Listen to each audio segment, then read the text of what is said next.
Bir sahroyi ayolning o'g'ilchasi sho'x ekan.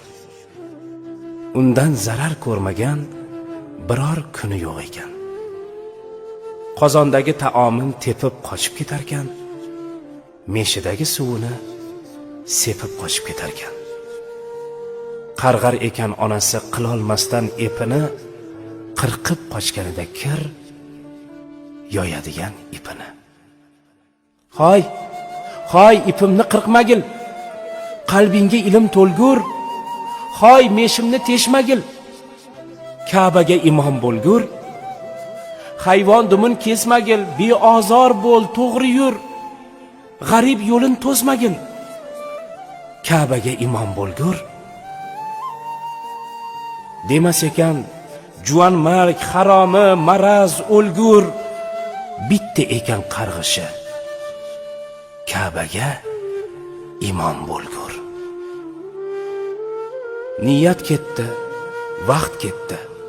Misli yel yo shabada shu ayolning shu o'g'li imom bo'ldi Ka'baga. Ne shohu sultonlar orqasidan turib g'oz unga iqtido qilib o'qir edilar namoz. Bolangizni so'kmangiz, duo qiling bolani. It, eshak deb so'kishga hayo qiling bolani. Rasululloh dedilar, yuzlaridan yog'ib nur. Bolalar bu jannatning gulu rayhonlaridir. To'g'ri, ba'zi gulu rayhonlar ham kuydirar.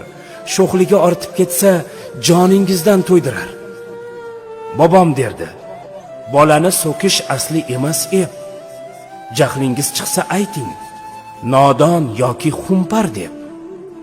Boy bo'lgur, ko'paygur deng. Aslo demang o'l la'nat. Shuni bilib qo'yingki, so'kinish ham bir san'at. Ixlos bilan qilingan har niyating ushalar. Har gapga ko'kda amin deb turar farishtalar. It desangiz it bo'lib, o'zingizni qopadi. Eshakdan eshak, har kim o'z tilidan topadi. Farzandingiz bilan el faxrlanib yashasin.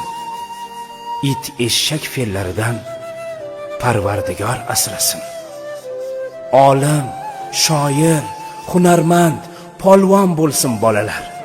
Yurtga kerakli halol inson bo'lsin bolalar.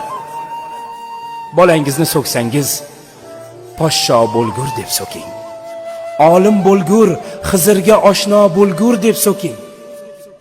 Tildan chiqqan har so'zda ma'rifat ziyo bo'lsin.